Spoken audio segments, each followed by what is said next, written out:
Kia ora koutou katoa. Good afternoon and welcome to the last post-Cabinet press conference for what has been an incredibly long 2020. It's been a year nobody would have imagined just 12 months ago, and I'll share some reflections in a moment, but first I'll touch on Cabinet today and outline my week ahead. Tonight I will take part in a virtual summit with a number of world leaders to mark the 60th anniversary of the OECD. I imagine you'll all be tuned in. It'll be screened between 10:50 p.m. and midnight tonight. On Tuesday, I'm in Christchurch to attend the opening of Kate Shepherd House, an important landmark in our country's history, recently brought into public ownership. On Wednesday, I'm in Wellington for final Cabinet Committee meetings, and I'll host the annual Bernardo's Christmas party at Premier House. On Thursday, I am in Auckland, where the government will provide an update on our vaccine strategy. And on Friday, I am in Auckland doing a final media round. At today's final Cabinet meeting for 2020, ministers discussed travel bubbles, specifically with the Cook Islands and Australia. And for the purposes of questions, I have Minister Hipkins with us today. Cabinet has agreed in principle to establish a travel bubble with Australia, we anticipate in the first quarter of 2021, pending confirmation from the Australian Cabinet and no significant change in the circumstances of either country. Officials have been working on a range of matters and good progress has been made. There has been some public focus on the requirement for 28 days free of community transmission, but that is just one of the criteria and areas where preparation needs to be done before opening. As important is having clear plans in the event of community outbreak in either country that may see borders closed and potentially thousands of New Zealanders seeking to return who may need to go into isolation. There are also arrangements to be made with airlines about the management of aircrew and separation, for instance, of trans-Tasman flights from other services to ensure that there's no potential cross-contamination between those who are transiting from high-risk areas. It is our intention to name a date for the commencement of trans-Tasman quarantine-free travel in the new year once remaining details are locked down. But I think for now, New Zealanders by and large appreciate the approach of the government to ensure that we are not taking on unnecessary risk as we're going into summer and a much needed summer break for New Zealanders. So looking back on 2020, the year has been dominated by one issue, COVID. In the very first post-Cabinet press conference of the year, we provided an update on the situation of New Zealanders in Hubei province. Little did we know then that the evacuation of those Kiwis in China would in rapid succession lead to the closing of our border with China and then Iran and then the entire world. By March, we made the unprecedented decision of moving our country into a nationwide lockdown. We were amongst some of the first to do so. Our hard and early approach broke the back of the virus, and despite flare-ups since, most notably the Auckland August cluster, the vast bulk of New Zealanders have enjoyed freedoms for the majority of the year that few other countries have. I'm incredibly proud of what our team of 5 million has achieved, but I also want to acknowledge the huge sacrifices and hardship many have faced to get us where we are. And where we are is a place where work must still continue, but everyone should still feel proud nonetheless. New Zealand currently has the lowest COVID-19 mortality rate and the lowest number of active cases of all OECD countries. We also have one of the widest testing regimes in the world. Of the 135 countries that have conducted at least 100,000 COVID-19 tests, only Hong Kong has a higher number of tests per capita. None of that is to say our response has been perfect. It hasn't. But that doesn't change what New Zealanders have achieved. Like every country, we have not been immune to the economic damage caused by COVID.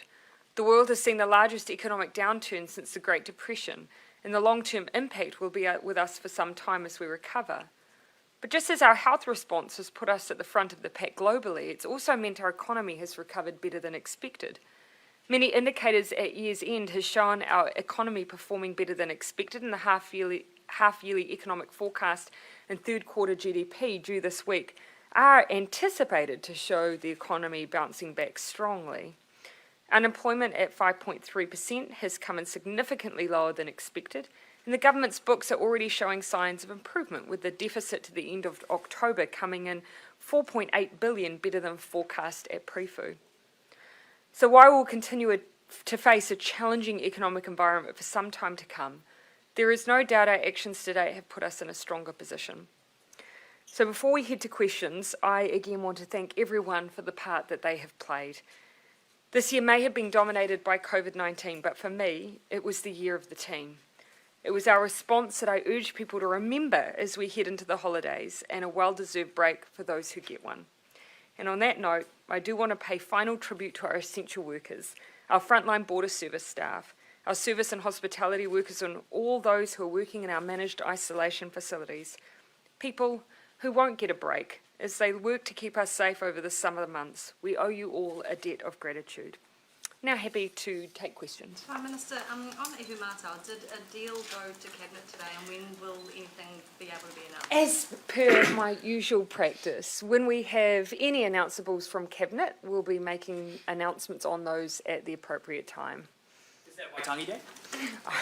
I'm not here to make any announcements relevant to that issue today, or to give a timeline for announcements. It did go through Cabinet and you did agree on something. Why not just announce it today? Why wait? I'm not going to go into a set of hypothetical situations. Once we have an agreement to be announced, we'll announce it. We've been in this place before, haven't we? But the kind of sense that a deal was pending. There's been... Is there false hope out there, or is No, I something think, coming this week? look, I think it's understandable for an issue that has bubbled away for well over a year that there'll be a lot of speculation. You know, our job is to make sure that, you know, when we're in a position to announce something with some finality, then that's what we'll do, but I'm not going to speculate in the meantime. But now that New Zealand First isn't in government with you, you can just get cracking with it, right? Throughout that entire year, with or without different government arrangements, it's always been our desire to find a resolution to this issue. That hasn't changed. So are you saying Jane. Are you saying it didn't go to Cabinet today? No, I'm not giving you any confirmation of what was on the Cabinet agenda today. You'll know that it's my general preference not to do that until we have a point where we're able to make decisions on any agenda item. It's not been my practice to either publicly talk about what's going to Cabinet unless we have proactively chosen to do so in anticipation of a specific decision. Jane? Robertson had said that they were working towards a resolution, wanted to have something before Christmas. Is that still going to There's a number of areas where we've looked to have resolution before Christmas, and at a time and a place when we're ready to make announcements, we will, but today's not that day. Jessica. With the Trans-Tasman bubble, you mentioned before that New Zealanders need a well-deserved break. Are you saying that if it wasn't on the eve of Christmas and the Christmas holidays, we would be ready to go now? No.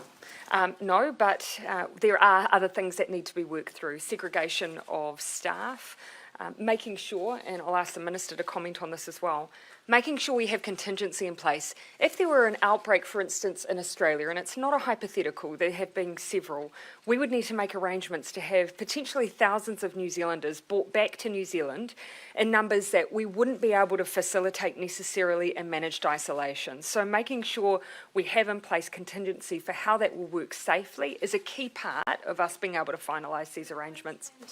Minister? Yeah, look, there's obviously some logistical issues that we've got to work our way through. Tomorrow I'll be going to Auckland Airport to look exactly at how they're going to do the operational separation. Nobody wants to see travellers coming from a safe zone country mixing with travellers who are coming from somewhere else, so we'll be making sure that that's all lined up. The airlines themselves need a bit of time to prepare to make sure they've got sufficient planes and crew to fly the routes that we're talking about, so both with the Trans-Tasman and with the Cook Islands.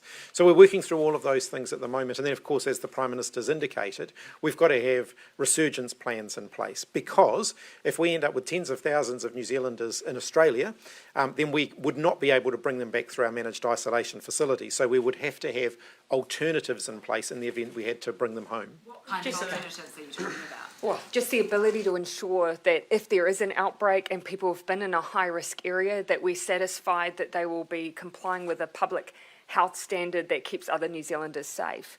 And so those are details that we do want to have some assurance that we have planning in place, because, as I say, it hasn't been a hypothetical. We have seen outbreaks before, and we need to have that contingency in place. Would we possibly have tens of thousands, or 10,000 New Zealanders coming back? It wouldn't be able to do it through managed isolation, so would we have mass facilities, or what are we talking Not necessarily. I mean, what we've done previously is had an expectation of people self-isolating. Now, that hasn't been our preference in the past. past. So this is one of the issues that we have to satisfy ourselves as a cabinet, that we have contingency in place that matches the risk that would exist. If it was a sudden outbreak, your assumption would be that you would be able to manage it in that way, but these are things we don't take lightly. That was my reference to summer. You know, I think New Zealanders desperately need a break. Of course we want to progress these issues, including quarantine-free travel, but we haven't taken risks before that mean that New Zealanders won't be able to keep their freedoms, and I certainly don't want to take those risks right now. Did the Queensland I'll Premier, I'll come to you, Tova, just to run this out, yeah, and then. did the Queensland Premier mislead Kiwis by announcing that the border was open without quarantine when it's not? Oh, look, I've taken at face value the announcement by the Queensland Premier. Keep in mind, though, we haven't changed our expectations. So I think most New Zealanders would be looking at that announcement and saying, well, fundamentally, it probably doesn't change things for me just yet because the quarantine arrangements for New Zealand are still in place. And what's the very earliest that the travel bubble could open? We've never been wanting to put specific dates prematurely before we have final decisions because people make plans, people book flights, and people may potentially have quarantine bookings that they could cancel. We don't want anyone to do that prematurely until we have certainty around when it will be open. So is the Cook, This has been Prime in the Minister, mix. is the Cook, This has been in the mix. Oh, for- sorry, Ben, I did say I was going to come to you. is the Cook Islands still first in the pecking order? Look, for that one-way travel, that is our expectation, recalling that we said this week we'll give some dates around that, because the Cook Islands made specific representations to say, look, we're both in agreement we need to do a bit more work around the two-way travel, but there are those on the Cook Islands who do need access to New Zealand for things like medical appointments, so we expect that will be the first thing to start. This has been in the mix for a long time now. Why are we still not able to have these logistical things locked down? A lot of it does come to the planning that, for instance, airlines are even able to do, and for them to move with some certainty around their crewing arrangements and even which planes they will be making available for use. So that's part of it, but not all of it. I'll have Minister Hipkins talk in a bit more detail. Yeah, the airlines have indicated they do need a notice period. You'll be aware that they've grounded a lot of their fleets. They have a lot of their crew on furlough or not currently working, so they need the opportunity to bring them back, get them current again before they can get them back in the air. We have been clear that we want to see separation of the crews who are working in the safe zone versus crews working elsewhere, and so that requires some logistical rearranging for them, some timetabling shifts, and so they need some opportunity to prepare for that. Minister, just on New Zealand's COVID-19 resurgence plan, could you broadly outline what that will entail and how necessary it is, or is it? So I think, as I indicated in the weekend, I'll be doing a fuller update on that tomorrow, where I will go through our planning for the summer and what we've got in store. But obviously, the first line of defence are the good public health protection measures, which we did a bit more around yesterday, just reminding people to keep the virus out and to make sure that we're doing all of the things that support us keeping the virus out. So good contact tracing by using QR codes, by using Bluetooth, staying home if you're sick and getting a test, good hand hygiene and all of those public health measures that we've been talking about now all year. Those things still apply over the summer, so while you might be enjoying the sunshine, you've got to keep doing those things. I will outline tomorrow the work we've been doing around scenario planning for how we would respond over the summer if different things happen, recognising that the summer's a different time for New Zealanders. We're incredibly mobile as a country over the summer. A lot of people will be in places where they wouldn't normally be, and so we've worked our way through that, and we'll release the details of that tomorrow so that everybody knows what could be expected in all of those different scenarios. Yeah, Prime Henry. Minister, late last year you instituted a cabinet process where all decisions which would have impact on emissions would go through an impact analysis. Yeah. Only 8 decisions had the full go through on that. Is that enough? Well, look, my expectation, of course, is that as a government, given climate change is a priority for us, that we will be looking, regardless of whether or not there's that impact analysis, that we'll be looking at it with a climate-related lens, in the same way that we do for inequality. To the best of your knowledge, has that analysis ever actually changed or modified a cabinet decision? Yeah, well, of course, they're always taken in its totality. You know, when we sit there as a cabinet, we will be taking into account every aspect, including environmental impacts. That's what we do. And so it'd be a bit difficult for me to say that a decision was singularly because of one issue, but keep in mind, some issues may never come to the cabinet table because of our views on climate-related issues. But you can't point to a single decision that was made differently because of that climate impact. Oh, there'll be decisions that will never come to us because of our work on our view and perspective on climate-related issues. And of course, there'll be other decisions that we're making solely because we have to transition our economy. Those will be very obvious to you. Thunberg has- Should the speaker stay in his current role? Yes, he should. Look, my view is, and obviously he agrees, he has made a mistake. No one is debating that. But does that change my view that he is the right person for that job? No, it doesn't.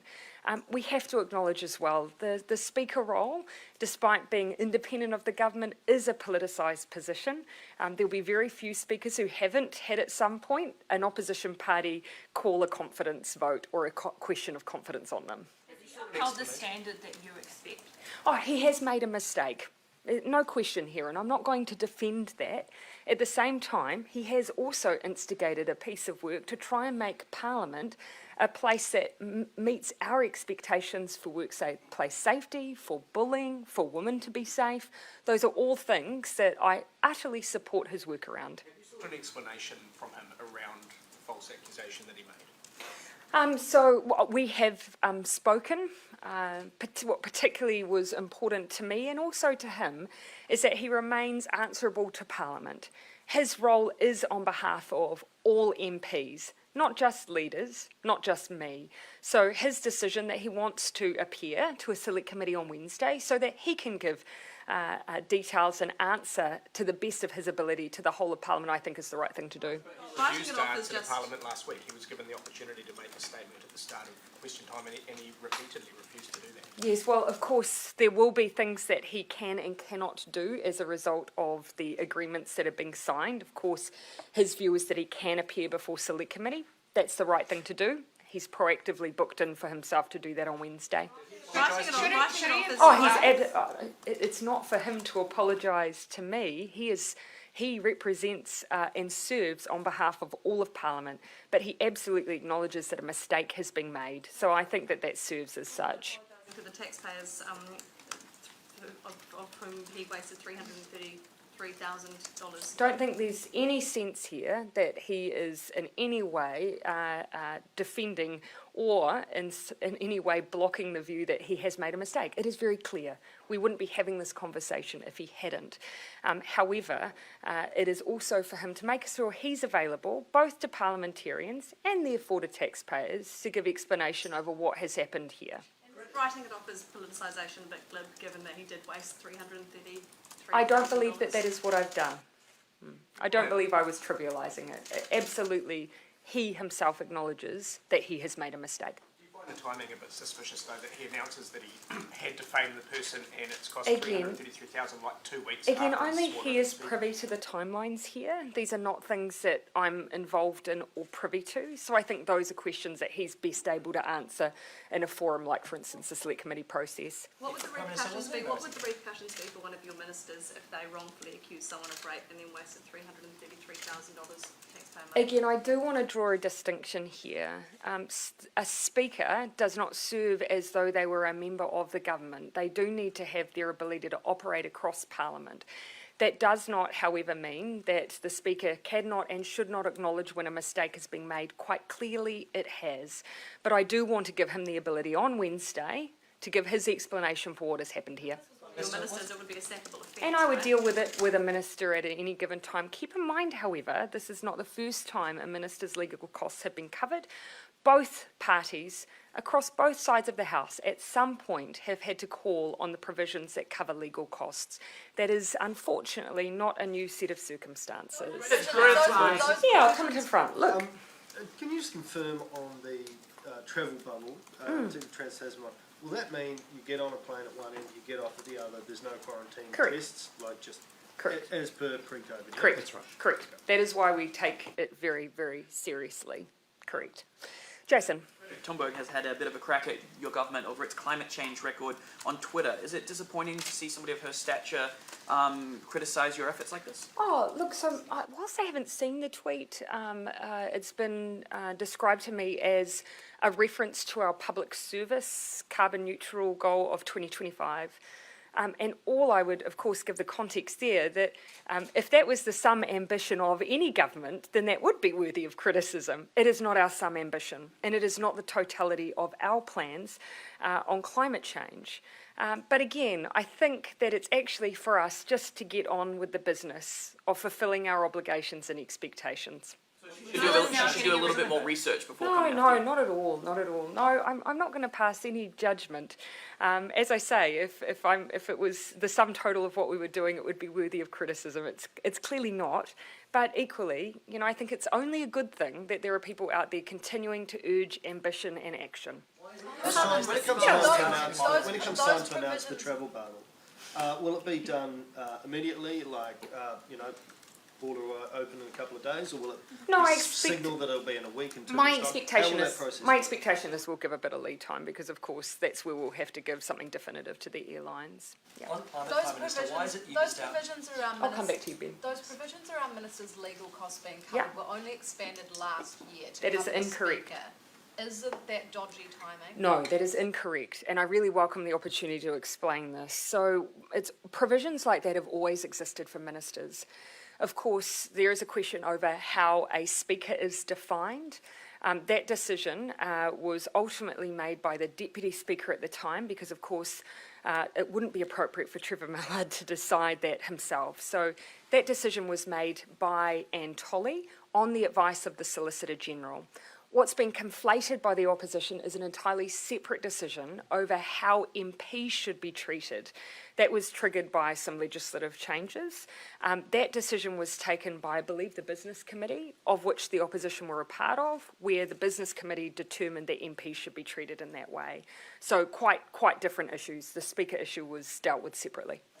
Just back on I climate hope that change. helps. Just back on climate change, Prime Minister. Yeah. Was it embarrassing to miss out on that speaking slot at the Climate Ambition Summit? And what can New Zealand do to get back amongst the leaders, people that are chasing ambitious climate targets? I really welcome the opportunity to clarify this because, in my view, this has not at all justified the level of commentary that it has. Look, for the Climate Summit, the organisers specifically wanted announcements. And so that was the basis. We were invited to take part in the summit, but as with those participating, the instruction was that invitations or speaking slots would be given to countries who would make announcements specifically at the summit. We expressed two views. One, that we prefer to make our significant announcements to a domestic audience. It's been something that actually there's been criticism before around anything that even looks remotely like an announcement on an international platform before a domestic one. So that's been our preference. These are issues that are significant to us and that should take priority. The second issue for us also was, of course, many of the things that we're doing work on now, particularly through our Climate Commission, we're expecting early in the new year. And so the alignment for us around substantive new work that we're doing is not 8 weeks after our election, but a little bit further down the track. So a range of, we've already highlighted, of course, we're reviewing our NCDs at the moment. We've got our first budgets coming through, the Climate Commission's opinion on our biogenic methane targets. So all of that's coming in the new year.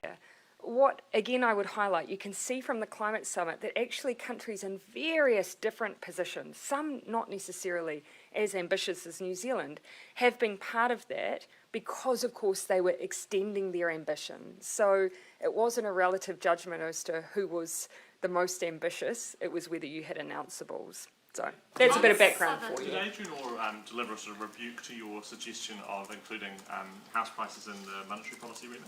Do you feel No, not that I wouldn't read it as such, no. he distanced himself from your suggestion though and said that he didn't think that was a good idea of following your Look, of course, advice? you know, we asked for a view because we wanted just that, a view. I don't interpret any response as being a rebuke. You know, these are exactly the issues that between both monetary policy and fiscal policy we should be debating. Do you think you'll go ahead and do what you suggested in the first letter to Adrian Orr, and now that he says that he doesn't think it's a good idea? I'm going to leave any final decisions in that regard to the Minister of Finance. On Southern wanted debt to Yeah, income Janae. ratios as a tool.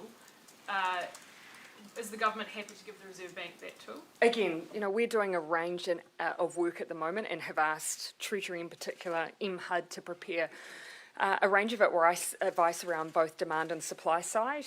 I'd rather us complete that work before making any further announcements. Jessica. On Southern Response, those top-up payments. Yeah. Is that throwing in the towel and giving up on the legal fight? No.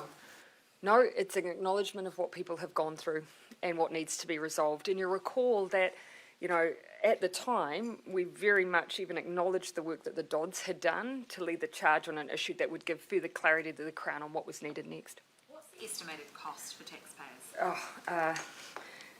Look, it's not something I could provide you now, but obviously we have had Treasury, as I recall, do some estimates on that. But what we need to keep in mind here, it's about fairness and whether or not those individuals have been treated fairly. And that's what needs to be resolved after many, many years of heartache. And at potentially, down the track, great legal expense. It makes sense for us from a fairness perspective, but also a cost perspective, to resolve the issue. What does this mean for your legal battle then? Oh, well, I don't know if I would call it our legal battle. Ultimately, there are a range of issues in Christchurch that we have inherited and have tried to resolve. We were very open that in pursuing the case with the Dodds, and they understood why we were doing it. We just needed to get some parameters to understand fully what the court understood of the ruling in order to then make a judgment on how to finalise things with everybody else that was involved. Just on the travel bubble with Australia, if we wait until after the summer break and then giving people plenty of lead time, that's necessarily going to put it in the sort of very latter part of the first quarter, isn't it? I'm not going to give any time frames here and now. We've said the first quarter, but as I've said, the constraints we're working to aren't just around preparation, it's literally what is viable for the airlines as well. Keeping in mind, a key thing for us, and we'll see from the weekend, we want to make sure that the staff that are crewing flights are essentially part of the safe zone as well. We don't want to take risks with crew who are exposed on different legs that are higher risk being part of safe zone, and that actually is quite a logistical challenge. Just looking further, later into the year, can you see giving exemptions to people that have had vaccinations? We're going to talk about this in a little bit more detail later on in the week, but one thing that I have just acknowledged is that it's fair to make the assumption that a vaccine means that you both won't become ill from COVID, but also make an assumption you won't pass it on. Actually, when it comes to transmission, we don't know yet whether the vaccines will be effective in stopping transmission. Data over time will tell us, and it may well be, but it's a bit premature for us to make judgments around that, unfortunately, at this stage. On housing settings, a few weeks ago there was an announcement there would be a review on housing settings come to the Cabinet before the end of the year. Has Cabinet looked at that review, and are you expecting to say anything before the summer break? Rather than get into some of the specifics on decision-making timelines, our expectation has always been that we wouldn't be saying anything to indicate the outcome of that work until the new year. Just on back to Ihumato, you said that you've been in a close working relationship with Waikato Tainui. Has anything come about of those conversations? Yeah, we have consistently worked with Kingitanga. They've played an incredible role in bringing together mana whenua to try and progress a solution that meets their needs. That work continues. But I have equally leaned very heavily on the advice of Kingitanga on everything, including, for instance, when would be appropriate eventually in the future to visit. And do you think that could potentially, a potential deal on Ihumato could open up a can of worms for other blocks of land that have been confiscated by the Crown? We've been very specific that one of the criteria for any resolution at Ihumato has to be that it doesn't undermine the treaty process. And that's been one of the fundamentals for us as the Crown. We just can't do that. It would be an act of bad faith for all other iwi and treaty partners. What about when you might visit? Jessica, then Jane. Have you thought about when you might visit? As I say, to date, I have taken the advice of the King around what would be most appropriate in terms of a visit, and I'll continue to do so. So no, I have no set date. My focus, actually, rather than a visit, has been resolution, and I do think that's been the priority. Jane? What advice did Kingi Taonga or King Tihatia give you? All I'd say is that I've been following that advice to date. Do you expect by the last post-cab of next year, life will basically be back to normal, that people will be vaccinated and people will be travelling around the world, or is that wildly optimistic? Do you know, things have moved so rapidly. If you had asked me 6 months ago what would be possible in 2021, I think there'd be very few who would have predicted the progress that has been made on vaccinations today. It is nothing less than remarkable. And so for 2021, I think we're all trying to be as optimistic as we can be. We all want life to be back to normal, but our duty is to make sure that in getting there, we keep everyone safe and well. How would you describe